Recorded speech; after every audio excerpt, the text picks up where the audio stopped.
తమ్ముళ్ళు ఉద్యోగస్తులందరికీ హామీ ఇస్తున్నా, 6 లక్షల మంది ఉద్యోగస్తులకు హామీ ఇస్తున్నా. మెరుగైన పిఆర్సీ ఇస్తా, డిఏలు టీఏలు ఇస్తా, మీ ప్రావిడెంట్ ఫండ్ మీకు ఇస్తా, మిమ్మల్ని గౌరవంగా చూసే విధానానికి శ్రీకారం చుడతా.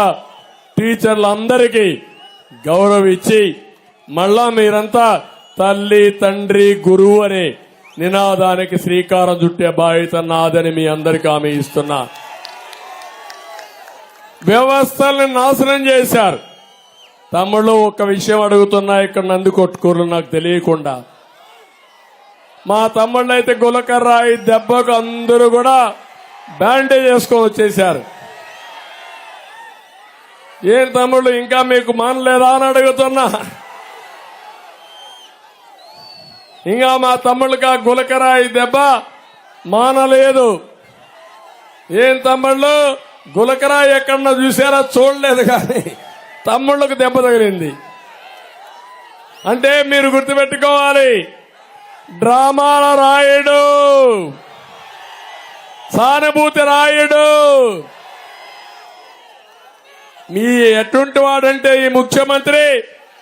మీరు చూశారు ఒక్క విషయం, నేను అడుగుతున్నా, బాబాయిని గొడ్డలతో చంపింది ఎవరు తమ్ముళ్ళు? ఊకిల్డ్ బాబాయ్, ఊకిల్డ్ బాబాయ్, ఊకిల్డ్ బాబాయ్.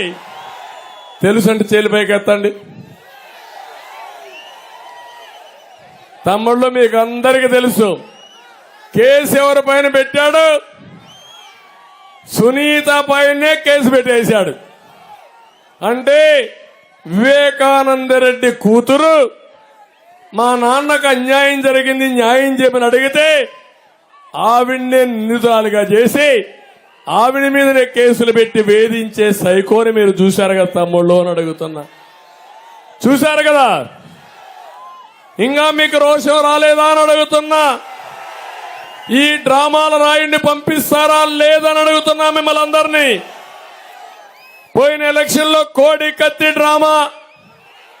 నేనంట ఆయన్ని చంపడానికి కోడి కత్తి తీసుకుపోయి పొడి చేయబోయానంట. నిన్న గులకరాయ్ హత్యా ప్రయత్నం నేనే చేశానంట. ఇప్పుడు మళ్ళా ఉన్నాడు అక్యూజ్డ్ 2 A2 ఉన్నాడు. నిన్న ఆయన సతీమణి మాట్లాడుతా ఉంది, నేనేదో జగన్మోహన్ రెడ్డి చంపేయడానికి ప్రయత్నం చేస్తున్నానంట. ఏం చెప్తున్నారా వీళ్ళు? నాకైతే అర్థం కాల. బుద్ధి జ్ఞానం లేకుండా రాజకీయాలంటే హత్యలు కాదు,